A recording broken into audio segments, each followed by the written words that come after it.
오늘도 주의 택한 백성들 세상과 구별하시고 하나님과 동행하는 기도의 자리에 달려나올 수 있도록 인도하여 주신 것 감사를 드립니다. 오늘도 다윗과 같이 새벽을 깨우며 주님 앞에 나온 주의 거룩한 백성들, 주님께서 저들의 삶에 부족한 것들 넉넉하게 공급하여 주시고 저희들의 삶을 친히 인도하여 주셔서 구름 기둥과 불 기둥으로 주님께서 갈 바를 가르쳐 주시고 또 저희들의 연약함으로 인하여서 다치고 아프고 깨어진 것들 주님께서 치료하시고 회복시키시고 고쳐주시는 공과고의 하나님을 날마다 체험하는 인생들 다 되게 하여 주시옵소서. 특별히 지금 상하이에 있는 우리 중고등부 청년들 주님께서 그곳 가운데서도 함께하여 주셔서 불꽃 같은 눈동자로 돌보아 주시고 은혜 위에 은혜만 덧입혀 주시옵소서. 예수님 이름으로 기도드립니다. 아멘. 오늘은 콧뚜레가 일을 한다, 콧뚜레가 일을 한다라는 제목으로 하나님의 말씀 증거하도록 하겠습니다.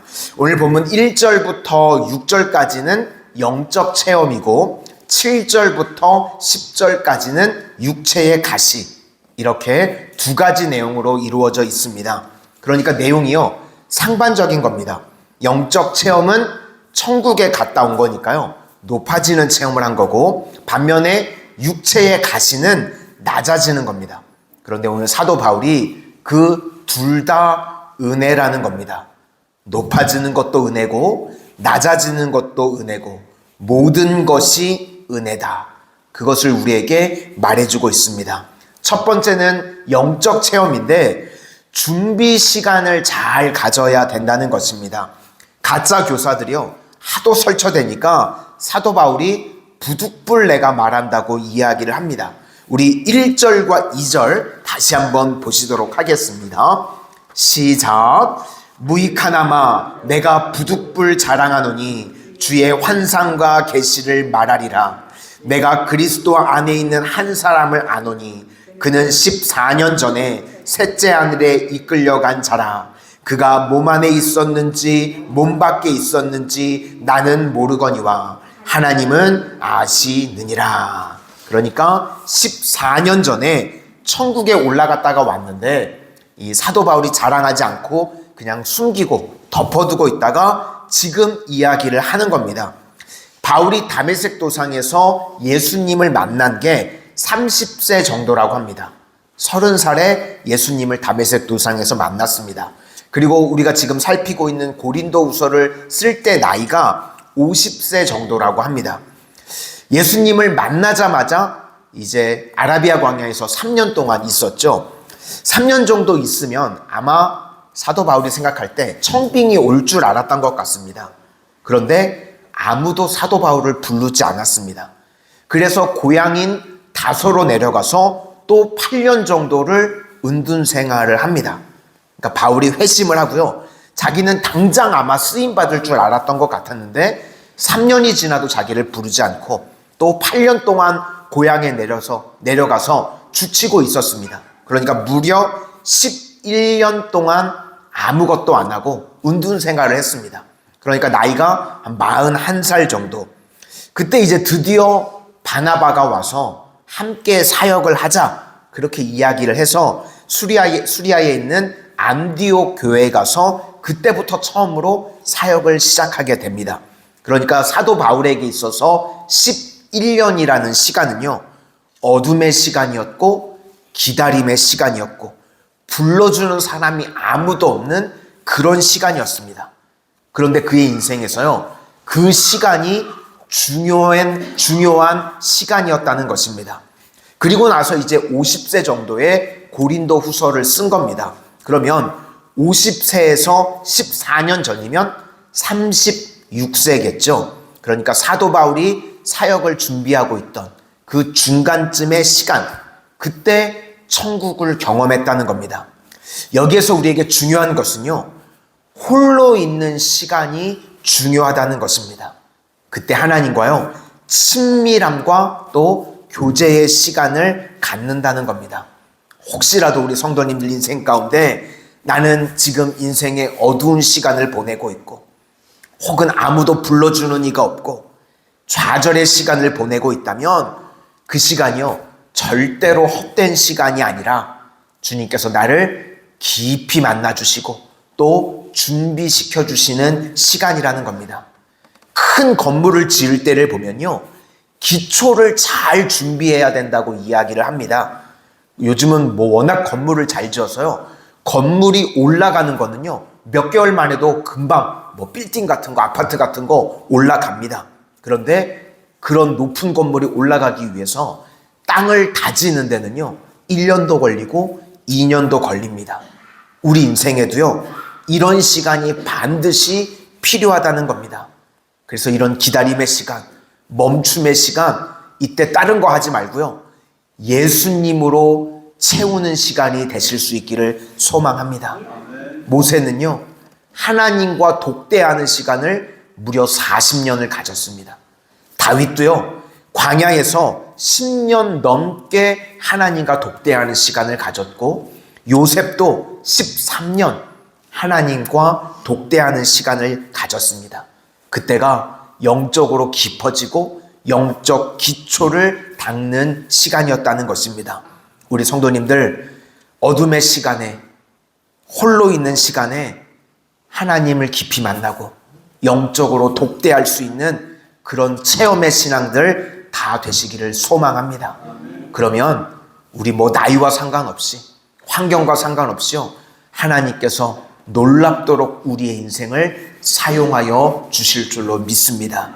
두 번째는 이제 육체의 가시인데 이건 평생 짊어져야 될 육체적 고통입니다. 많은 사람들이 간질이라고 이야기를 하기도 하고 또 안질이라고 이야기를 하기도 합니다. 이거에 대해서 아마 너무나 힘들었던 것 같습니다. 육체에 아픔이 있어서 3번 기도했다는 건 딱 3번만 기도한 게 아니라 아마 작정 기도를 이렇게 3차례에 걸쳐서 아마 간절하게 사도 바울이 기도를 했던 것 같습니다. 그랬더니 하나님께서 뭐라고 응답을 주시는가? 내 은혜가 내게 족하다. 그러면서 안 들어주시는 겁니다. 그러면 육체의 가시가 도대체 왜 내게 은혜가 되는가? 자만하지 않아서 죽지 않게 하려고. 또 다른 말로 하면 겸손해서 살게 하려고. 우리 7절 다 같이 한번 보시도록 하겠습니다. 시작. 여러 계시를 받은 것이 지극히 크므로 너무 자만하지 않게 하시려고 내 육체의 가시 곧 사탄의 사자를 주셨으니 이는 나를 쳐서 너무 자만하지 않게 하려 하심이라. 정채봉 씨의 생각하는 동화라는 책이 있습니다. 거기에 보면 콧뚜레가 일을 한다. 오늘 말씀 제목이죠. 이 콧뚜레가 일을 한다 라는 챕터가 있습니다. 어미소가 송아지 2마리를 낳았습니다. 소한테 코를 뚫어야 일을 제대로 할 수가 있죠. 그래서 이제 코를 뚫어서 송아지들 콧뚜레를 만들려고 그러는데 첫째 송아지가 이야기를 하는 겁니다. 저는 아프고 싫어요. 저에게는 콧뚜레를 하지 말아주세요. 그러니까 주인이 이야기를 하는 겁니다. 야, 너 콧뚜레 안 하면 말 안 들어서 망아지같이 돼. 콧뚜레 해야 돼. 그랬더니 첫째 송아지가 또 이야기를 합니다. 저는 주인님 콧뚜레를 안 하고도 일을 곱절이나 잘할 수 있어요. 저를 한 번만 믿어봐 주세요. 그래서 주인이 믿어줬다는 겁니다. 그래서 둘째만 콧뚜레를 하고 첫째는 안 했습니다. 그런데 진짜 보니까 첫째가 콧뚜레를 안 하고도 열심히 일을 하더랍니다. 그래 열심히 일을 하는구나. 그런데 이제 시간이 지나서 송아지가 소가 됐습니다. 그런데 시간이 지나면 지날수록 꾀가 늘기 시작을 하는 겁니다. 그리고 일도 안 하고 이제는 농부가 와서 일을 시키려고 하니까 자기가 힘이 세지니까 막 뒷발질해서 막 치고 받고 이런 일이 벌어졌습니다. 그러더니 어느 날 첫째가 없어졌습니다. 그래서 다른 사람에게 주인에게 와가지고 다른 사람이 물었습니다. 첫째 소는 어디 갔나요? 그랬더니 주인이 하는 말이 도살장 갔어요. 그렇게 이야기가 끝이 납니다. 저는 그 이야기를 읽으면서요, 은혜가 되었습니다. 하나님께서 우리 인생에 저마다 육체의 가시, 콧뚜레를 하시는 이유가 무엇인가 하면, 그거 없으면요, 우리 다 망아지 되고, 그거 없으면요, 그냥 제멋대로 살다가 죽는 인생이 되는 겁니다. 그래서 주님께서 우리 인생, 우리를 살리시려고 저마다 콧뚜레를 하시는 겁니다. 그래서 우리 성도님들, 나의 약함이 다 있으시죠? 그 약함을 통해서 예수님만 의지하는 인생이 되실 수 있기를 소망합니다. 그게 바로 약할 때 강함 되시고, 내 은혜가 내게 족한 것이고, 그게 내 인생의 콧뚜레를 하시는 이유라는 것입니다. 오늘 말씀을 통해서 우리 성도님들 저마다 어둠의 시간 가운데 계실 때 하나님과 독대하는 시간을 통해서 하나님으로 가득 채우는 주의 종들 되실 수 있기를 소망하고, 또 육체의 가시가 또는 콧뚜레가 나를 살린다는 거 기억하셔서 나의 약함을 통해서 주님 의지함으로 그리스도의 능력이 우리 성도님들 삶 가운데 평생에 머무를 수 있는 그런 축복의 종들이 다 되시기를 주의 이름으로 축원합니다. 아멘. 오늘 중보기도 해주실 때는 우리 20페이지와 21페이지를 보시면서 우리 성도님들 각 가정에 기도의 제목들이 있습니다. 함께 이름 불러가면서 중보해 주실 수 있기를 부탁을 드리고, 우리 목요일까지 우리 중고등부 상해 비전 트립 가운데 있는 우리 학생들 안전을 위해서 기도해 주실 수 있기를 부탁을 드리겠습니다. 기도하겠습니다. 내 인생의 어두움의 시간에 주님과 독대하는 시간, 그 시간이 예수님으로 가득 채우는 시간 되게 하여 주시옵소서. 또 나의 약함을 통해서 주만 바라봄으로 약할 때 가장 강함되어지는 인생 될 수 있도록 저희들 붙들어 주시옵소서. 오늘도 여러 가지 약함을 가지고 주님만 바라봅니다. 주님만 의지합니다. 우리가 기도할 때 오늘도 주가 일하심으로 저희 약할 때 강함 되시는 주님이라고 고백할 수 있는 주의 종들 다 될 수 있도록 은혜 베풀어 주시옵소서. 예수님 이름으로 기도드립니다. 아멘.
축복의 눈으로 쓰임받는 가정, 거기에 대한 주시